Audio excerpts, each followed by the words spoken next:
राजनीतिक विश्लेषक अक्सर ये कहते हुए सुने जा सकते हैं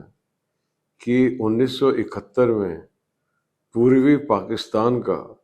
पश्चिमी पाकिस्तान से अलग होना जिन्ना की टू नेशन थ्योरी की निगेशन थी। अगर ये बात सच है तो तभी के तभी एक तीसरा देश बनने के बजाय वो भारतीय गणराज्य का अंग क्यों नहीं बना।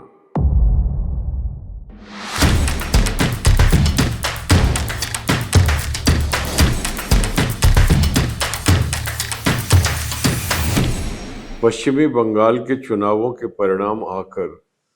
काफी दिन बीत चुके हैं और अभी तक पूरा का पूरा बंगाल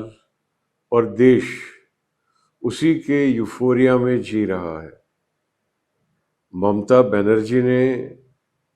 दोबारा से राजनीति में अपनी जगह बनाने के लिए अपनी कोशिशें तेज कर दी हैं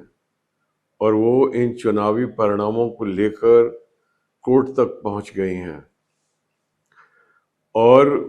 आज एक ऐसी परिस्थिति खड़ी हुई है कि पूरे के पूरे बांग्लादेश की जो सीमा है, पूरा का पूरा जो बांग्लादेश है, इसकी जहां जहां सीमा जुड़ती है वहां वहां आज बीजेपी का शासन है। चाहे वो त्रिपुरा हो, चाहे वो असम हो और अब चाहे पश्चिम बंगाल हो। हेमंत बिश्व शर्मा और शुवेंदु अधिकारी दोनों के दोनों कमिटेड हैं कि हम घुसपैठियों को बाहर करेंगे। और इस चुनाव के जो स्टार प्रचारक रहे भारत के प्रधानमंत्री श्री नरेंद्र मोदी जी, उन्होंने भी अपनी तकरीबन सभी सभाओं में इस बात पर जोर डालकर इसकी पुष्टि की कि अगर वो सत्ता में आए तो घुसपैठियों को देश के बाहर किया जाएगा। अब Suvendu Adhikari being the chief minister of West Bengal, उनके हाथ में वो सत्ता है आज जो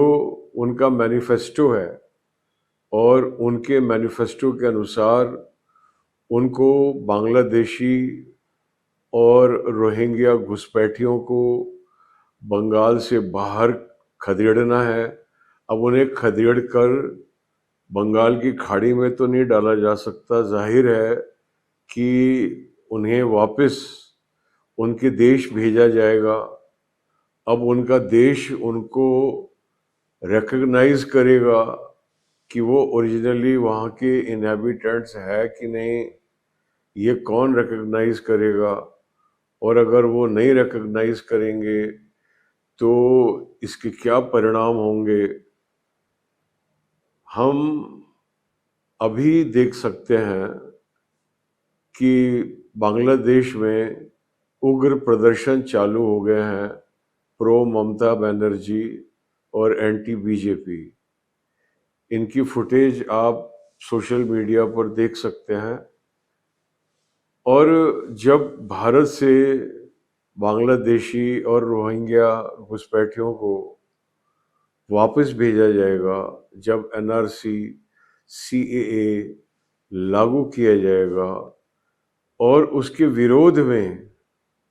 ममता बनर्जी, उनके पास में जो 77 विधानसभाएं हैं, जो वहाँ पर वो एरिया उनके कंट्रोल में है और सीमांत एरिया है उनमें से काफ़ी, तो वो वहाँ जाकर, वो जुझारू महिला हैं, वो वहाँ जाकर उग्र प्रदर्शन करेंगी। तो इन सब का शुवेंदु अधिकारी को सामना करना होगा। और इस बात को दावे के साथ कहा जा सकता है कि आधुनिक काल में स्टेट के पास में इतनी पावर है और शुवेंदु अधिकारी पश्चिम बंगाल की जो लॉ एंड ऑर्डर सिचुएशन है उनको तमाम व्यवधानों के बावजूद पूरी तरह अपने नियंत्रण में कर लेंगे, क्योंकि होम मिनिस्ट्री उन्हीं के हाथों में रहने वाली है, तो वो शांति और लॉ एंड ऑर्डर स्थापित करने में कामयाब रहेंगे, इसमें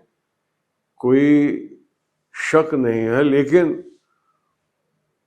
उनका जो वर्चस्व है वो केवल पश्चिम बंगाल में है, और वो सारी की सारी बातें, वो सारे के सारे एक्शन जो वो अपने मैनिफेस्टो को पूरा करने के लिए कर रहे होंगे, वो जो बांग्लादेशी और रोहिंग्या घुसपैठियों को वापस भेज रहे होंगे बांग्लादेश में, और जब इतना हुजूम वहाँ पर वापस एंटर करेगा तो उसके सामाजिक परिणाम क्या निकल के आएंगे। क्या ये जो लोग प्रदर्शन कर रहे हैं बांग्लादेश में, उग्र प्रदर्शन जो ये कर रहे हैं, जो ममता जी की हार हुई है उसके विरोध में, तो क्या यही कि ये लोग, जब वो परिस्थिति खड़ी होगी कि जब हजारों लाखों की संख्या में पॉपुलेशन आ रही होगी वापस बांग्लादेश, तो क्या ये वही की वही घटनाएं दोबारा से करना चालू नहीं कर देंगे जो पिछले साल देखने और सुनने में आई थी? क्या ये बांग्लादेशी हिंदुओं पर इस बात का क्रोध नहीं निकालेंगे? इस बात की बहुत संभावना है।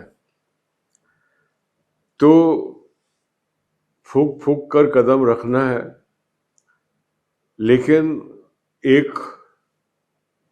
निर्णय लेना है, एक डिसाइसिव निर्णय लेना है। और राजनीतिक विश्लेषक हैं बहुत सारे, वो इस प्रकार की बातें कर रहे हैं, स्पेकुलेशंस कर रहे हैं कि अगर ममता बनर्जी एक बार और पश्चिम बंगाल की सीएम बन गई होती हैं तो पश्चिम बंगाल शायद बांग्लादेश का हिस्सा बन गया होता है, या दोनों बांग्लादेश और पश्चिम बंगाल मिलकर एक बृहद बंगाल, एक ग्रेटर बंगाल, एक इंडिपेंडेंट सॉवरन नेशन बना लेते। क्योंकि बंगालियों में जो भाषा की, जो संस्कृति की, और जिसे अंग्रेजी में कहा जाता है एथनिक आइडेंटिटी, वो उनकी इतनी प्रबल है कि यही प्रबलता कारण बनी 1971 में पूर्वी पाकिस्तान के पश्चिमी पाकिस्तान से अलग होने का। तो ये बहुत ही रोचक एक सामाजिक मंथन है, जिसके अंदर हम देखने जा रहे हैं कि किस प्रकार एक कम्युनिटी जो भाषा, संस्कृति और एथनिक आइडेंटिटी से जुड़ी हुई है और धर्म से कटी हुई है, तो क्या इस कॉन्फ्लिक्ट के अंदर जो कल्चर है वो डोमिनेट करेगी, या जो रिलीजन है जिसकी फोर्स जैसे जैसे समय आगे बढ़ रहा है वैसे कम होती जा रही है, तो क्या वो अभी भी हावी रहेगा या संस्कृति हावी होगी? और दूसरी बात यह है कि अगर कोई यूनाइटेड बंगाल का प्रधानमंत्री होने का सपना देख सकता है, तो भारतवर्ष क्यों ये सपना नहीं देख सकता कि जिन्ना की जो छद्म टू नेशन थ्योरी है वो पूरी तरह निरस्त हो, और बृहद बंगाल, यूनाइटेड बंगाल, 1905 के पहले का यूनाइटेड बंगाल एक यूनियन ऑफ इंडिया की स्टेट हो? क्या भारत ये सपना नहीं देख सकता?